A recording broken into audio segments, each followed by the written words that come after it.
सो आपकी काफी डिमांड के बाद हमने फाइनली ले लिया है एक second hand PS4 Slim from game nation, क्योंकि अगर किसी को AAA गेमिंग करनी है ना और उसका बजट 15, 16 या फिर 17,000 के आसपास है तो PS4 Slim उसके दिमाग में जरूर आया होगा। एंड आज की इस वीडियो में मैं और माधव डिटेल में इसकी टेस्टिंग करने वाले हैं, जहां बहुत सारे गेम्स चलाकर देखेंगे एंड आपको जेन्युइन एडवाइस देंगे कि भाई ये जो प्री ओन्ड PS4 इन 2025 है वर्थ इट है भी या फिर नहीं। एंड साथ ही इसे दूसरे कंसोल से कंपेयर करके भी देखेंगे जो सिमिलर प्राइस रेंज में ही आते हैं। सो एंड तक जरूर देखना। एंड आज टारगेट है भाई 4000 लाइक्स का, आई होप आप करवा दोगे। सबसे पहले बात करें अगर अपने गेम नेशन से बाइंग एक्सपीरियंस की, तो देखो भाई ये ना मुझे थोड़ा सा मिक्स ही लगा। इनकी वेबसाइट से अराउंड 17,000 का हमने PS4 Slim ऑर्डर किया था, लेकिन हमें इस कंसोल की रिप्लेसमेंट लेनी पड़ गई थी। एज जो पहला कंसोल मिला था ना वो डैमेज कंडीशन में आया था। ये हमें अनबॉक्सिंग करते टाइम ही पता चला एंड थैंकफुली भाई सब कुछ कैमरा पर रिकॉर्ड हो रहा था, तो रिप्लेसमेंट यूनिट लेते टाइम कोई दिक्कत आई नहीं। पहले यूनिट में ना कंसोल के साइड वाले फ्रेम में डैमेज विजिबल था और डुअल शॉक 4 कंट्रोलर के साइड्स तो हमें दबे हुए मिले थे। सो हमने गेम नेशन को रीच आउट किया ऑन ईमेल, उन्होंने अनबॉक्सिंग वीडियो मांगी जो हमने दे दी एंड उसके बाद उन्होंने चेक करके एक पिकअप प्लान कर दिया एंड फिर डैमेज PS4 वापस चला गया और कुछ दिन बाद दूसरा वाला PS4 आ गया जो कि सही था। सो इस प्रोसेस में पूरा एक हफ्ता लग गया था। सो अब इसे अनबॉक्स करें तो देखो बॉक्स की पैकिंग काफी ना अच्छे से करके भेजी गई है एंड इसको खोलते ही सबसे पहली चीज जो हमें देखने को मिलती है वो है PS4 Slim इटसेल्फ, और उसके बगल में रखा हुआ था इसका डुअल शॉक 4 कंट्रोलर एंड इसके केबल्स के मामले में भाई ऑलमोस्ट सारी केबल्स हमें देखने को मिल जाती हैं। एज एक पावर कॉर्ड है, उसके साथ ही एक HDMI केबल भी है एंड डुअल शॉक 4 को चार्ज करने के लिए एक माइक्रो USB केबल भी है, जो कि अच्छी भी है भाई बिकॉज अब आजकल कौन ही रखता है। मोस्ट इंपॉर्टेंटली कंसोल की जो कंडीशन चेक करने के बाद पता चला कि यार कुछ डेंट्स एंड स्क्रैचेस वगैरह हैं, बट इतने दिखते नहीं है, मतलब नॉर्मल लाइटिंग में तो पता भी नहीं चलेंगे एंड नॉर्मल यूसेज में तो इतने आ ही जाते हैं। इसका कंट्रोलर भी इस टाइम बिल्कुल नॉर्मल था, जो कि अच्छी बात है। इस एक्सपीरियंस के बाद एक चीज तो मैं जरूर कहूंगा कि यार ऐसी किसी भी वेबसाइट से जब भी आप कुछ मंगाओ ना तो अनबॉक्सिंग की वीडियो जरूर बनाओ एंड कोई इशू अगर होगा तो उसके बेस पे रिजॉल्व हो जाएगा। चलो अनबॉक्सिंग के बाद अब बात कर लेते हैं एक्चुअल कंसोल की। जिनको नहीं पता, सोनी ने ऑफिशियली PS4 को तो 2014 में रिलीज किया था, बट उसके 2 साल बाद ना ये स्लिम वाला वेरिएंट रिलीज किया गया था alongside the PS4 Pro। Specs की बात करें तो OG PS4 और PS4 Slim में ज्यादा डिफरेंस देखने को नहीं मिलता है। इंटरनली दोनों ही कंसोल सिमिलर हैं, एज दोनों में AMD की तरफ से आने वाला 8 कोर Jaguar CPU और 8GB की रैम देखने को मिलती है। दोनों में ही AMD का कस्टम GPU देखने को मिलता है, जो कि रॉ पावर में अराउंड 1.8 टेराफ्लॉप्स का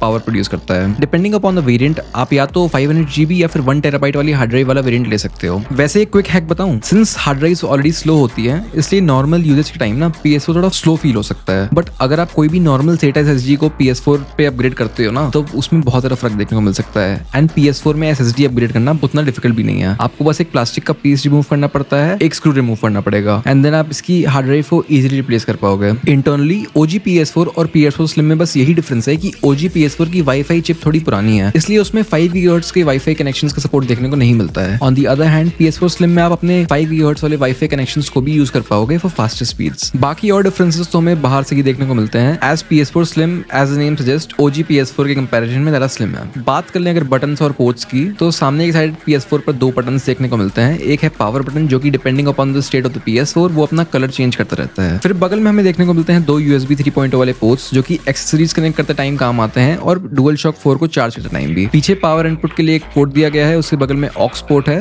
और यहाँ से PS4 के कैमरे को भी कनेक्ट कर पाओगे आप। उसके साइड में एक HDMI पोर्ट है कंसोल को मॉनिटर या फिर टीवी से कनेक्ट करने के लिए एंड उसके जस्ट बगल में एक ईथरनेट पोर्ट भी है। अब खेल लेते हैं कुछ गेम्स को। सो अपने गेमिंग टेस्ट को हम स्टार्ट करेंगे काफी ही आइकॉनिक गेम के साथ। 2014 का लास्ट ऑफ अस रिमास्टर्ड भले ही एक PS3 का रिमास्टर है, बट अगर आज तक आपने इस गेम को कभी नहीं खेला है तब मैं सच बता रहा हूँ आप एक काफी लेजेंडरी गेम को मिस कर रहे हो। इस गेम के रीमेक को खेलने के बाद इसका रिमास्टर थोड़ा पुराना तो जरूर लगता है, बट ओवरऑल ये गेम आज के टाइम पर भी काफी प्लेबल है। PS4 Slim पर ये 1080p रेजोल्यूशन को टारगेट करता है एंड साथ ही साथ 60 FPS पर चलता है, तो ओवरऑल गेम प्ले काफी स्मूथ था हमारे टेस्टिंग में। लेजी भैया का कहना था कि एक Assassin's Creed गेम खेले बिना ये लिस्ट कंप्लीट नहीं हो सकती है, इसलिए मैंने तुरंत डाउनलोड किया 2017 के Assassin's Creed Origins को। वैसे कमेंट्स में जरूर बताना कि आपका फेवरेट Assassin's Creed गेम कौन सा है। मुझे तो पर्सनली Origins काफी ज्यादा पसंद है। गेम पर वापस आए तो इतने टाइम बाद एंशिएंट इजिप्ट में जाना वाज फन। ये गेम भी 1080p रेजोल्यूशन पर चलता है, बट हाँ फ्रेम रेट्स 30 FPS पर ही लॉक्ड रहते हैं। ऐसा सिमिलर एक्सपीरियंस आपको Assassin's Creed के दूसरे गेम्स जैसे कि Odyssey और Valhalla में भी देखने को मिल जाएगा। Since Ghost of Tsushima Sony का नया एक्सक्लूसिव टाइटल बस 1 महीने में ही PS5 पर रिलीज होने वाला है, तो हमने सोचा कि क्यों ना सीरीज के first game Ghost of Tsushima को भी टेस्ट कर लिया जाए। अगर तो आपने इस गेम को अभी तक नहीं खेला है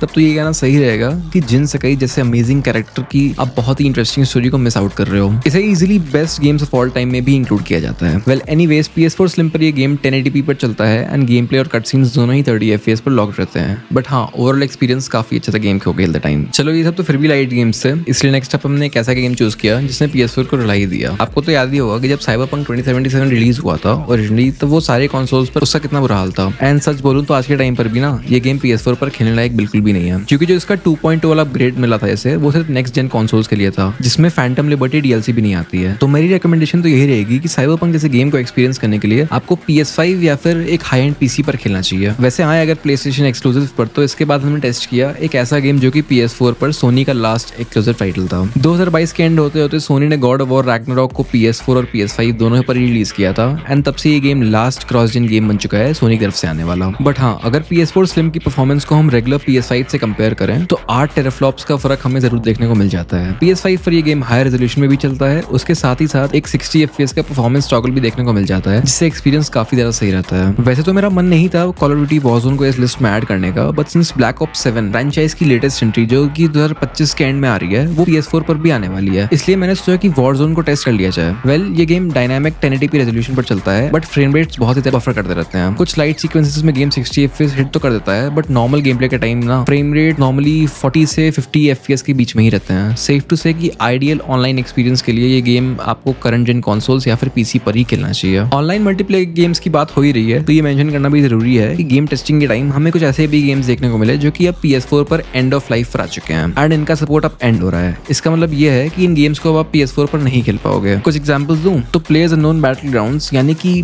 PUBG बैटलग्राउंड और जेंशिन इम्पैक्ट के PS4 वाले वर्जन का एंड ऑफ लाइफ नोटिफिकेशन आ चुका है। PUBG का PS4 वाला वर्जन 13 नवंबर को बंद हो जाएगा इसी ईयर। मीनवाइल जेंशिन इम्पैक्ट का PS4 वाला वर्जन अगले साल यानी कि 2026 में अप्रैल 8 को एंड हो जाएगा। PUBG ओपन करते टाइम सबसे पहली चीज जो हमें देखी वो ये थी कि गेम खुद ही बोल रहा था नेक्स्ट जेन कंसोल्स पर शिफ्ट करने का, क्योंकि इतने ज्यादा खराब ग्राफिक्स भी थे। इवन कमेंट्स में बहुत लोग कहते हैं कि PUBG मोबाइल बेटर दिखने लगा है PS4 वाले वर्जन से। वैसे तो अभी तक पॉपुलर गेम जैसे कि फोर्टनाइट और रॉकेट लीग इस कंसोल पर अवेलेबल हैं, बट फ्यूचर में रहेंगे या फिर नहीं इसका कोई भी आइडिया नहीं है। 2025 में अगर आप PS4 लेने जा रहे हो तो काफी लोग के दिमाग में ये भी सवाल रहता है कि क्या हमें इसका जेल ब्रेक वाला वर्जन लेना चाहिए या फिर नहीं। अब देखो, वीडियो गेम पायरेसी तो एक काफी बड़ा टॉपिक है जिसके ऊपर लेजी भैया ने अपने मेन चैनल पे एक डिटेल वीडियो बना रखी है, और हाँ, ये एक पर्सनल चॉइस भी होती है। बट अगर आप इस कंसोल को जेल ब्रेक करवाना चाहते हो तब आप उसे करवा सकते हो किसी लोकल मार्केट में या फिर कोई गाइड फॉलो करके खुद से। हमारे केस में हमने इस कंसोल को जेल ब्रेक नहीं किया, एज हमारे पास ऑलरेडी PS Plus का डिलक्स सब्सक्रिप्शन था जिसमें हमारे टेस्टिंग के लिए सारे गेम्स अवेलेबल थे। वैसे अगर हम इस कंसोल को जेल ब्रेक कराना भी चाहते थे तो पॉसिबल नहीं होता, since out of the box game nation वालों ने इससे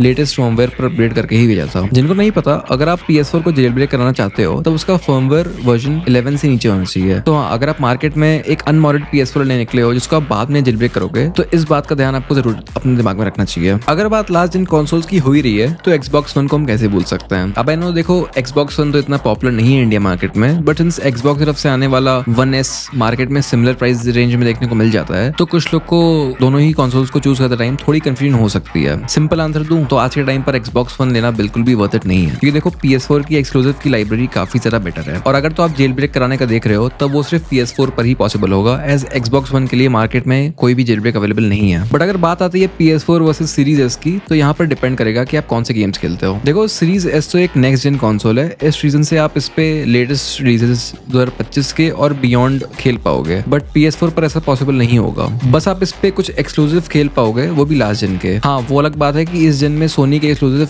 आए ही कितने हैं। सो सीरीज S एक बेटर परचेज रहेगी, एज आप उसमें नेक्स्ट जेन गेम्स तो खेल ही पाओगे, जैसे कि GTA 6 भी आप उसमें डे 1 खेल पाओगे। साथ ही साथ गेम पास सब्सक्रिप्शन से आप काफी पैसे बचा लोगे, सिंस उसमें काफी सारे नए AAA गेम्स भी आते रहते हैं। अगर डिटेल में इस कंसोल के बारे में आपको जानना है तो सीरीज S पे ऑलरेडी हमारे चैनल पे एक वीडियो बनी हुई है, आप उसे देख सकते हो। इवन कुछ टाइम पहले हमने PS4 Pro को भी टेस्ट किया था, तो स्लिम और PS4 Pro दोनों में ही लगभग 6 से 7 हजार का प्राइस डिफरेंस देखने को मिल जाता है। बट सिंस आप ऑलरेडी सेकंड हैंड कंसोल ले रहे हो जो कि मे बी 2 से 3 साल पुराना रहेगा, तो स्लिम लेना ही ठीक रहेगा। वैसे भी PS4 Pro के प्राइस में तो आप इजिली एक सेकंड हैंड सीरीज S ले लोगे, जो कि in comparison much better value provide करेगा। PS4 स्लिम आपको 2025 में लेना चाहिए या फिर नहीं, ये तो आपको लेजी भाई बताएंगे। तो अब आते हैं भाई फाइनल कंक्लूजन पर कि यार PS4 स्लिम को 2025 में लेना चाहिए भी या फिर नहीं। तो देखो, मेरा मानना तो यही है कि आज के टाइम पर भी PS4 की एक्सक्लूसिव गेम्स लाइब्रेरी बहुत ही ज्यादा बड़ी है। अगर आपने आज तक Last of Us, God of War, Ghost of Tsushima, Uncharted, Bloodborne, Spiderman जैसे गेम्स नहीं खेले ना, देन इन गेम्स को एक्सपीरियंस करने के लिए PS4 सॉलिड ऑप्शन है। इवन एक्सक्लूसिव्स के अलावा भी यार कुछ अमेजिंग टाइटल्स हैं, जैसे कि Assassin's Creed trilogy, RDR2, Witcher 3 and और भी काफी गेम्स। तो भाई आपके पास बहुत ही तगड़े गेम्स हैं अगर आप ये लेते हो तो इस पे खेलने के लिए। But on the other hand आपको ये भी दिमाग में रखना जरूरी है कि यार PS4 ना अब अपने एंड ऑफ लाइफ स्टेज पर आ चुका है। वैसे भी PS5 को रिलीज हुए 5 साल हो गए हैं, एंड असाइड फ्रॉम कुछ third party releases, major developers अब PS4 से मूव ऑन कर चुके हैं। तो मेरे हिसाब से PS4 उन्हीं के लिए लेना सही रहेगा जो कि लो बजट में सोनी के एक्सक्लूसिव्स को एक्सपीरियंस करना चाहते हैं। आज के टाइम पर ये कंसोल आपको 16 से 18,000 की रेंज में देखने को मिल जाता है and to be very honest उससे ज्यादा प्राइस पे करने का फायदा भी नहीं है भाई, बिल्कुल वर्थ इट नहीं होगा। बाकी अगर आप अपना बजट डबल कर पाओ तो उसमें सेकंड हैंड PS5 जरूर आ जाता है जिसकी बाइंग गाइड आपको लेफ्ट में मिल जाएगी। कि अगर आपको Xbox ही लेने का मन है ना तो सेकंड हैंड सीरीज एस का डिटेल रिव्यू आपको जरूर देखना चाहिए क्योंकि आपको स्क्रीन पर दिख रहा होगा। ये वीडियो अगर आपको पसंद आई तो भाई लाइक कर दो, टेक गॉसिप चैनल को सब्सक्राइब कर दो और हम मिलेंगे नेक्स्ट टाइम। तब तक के लिए भाई बाय बाय।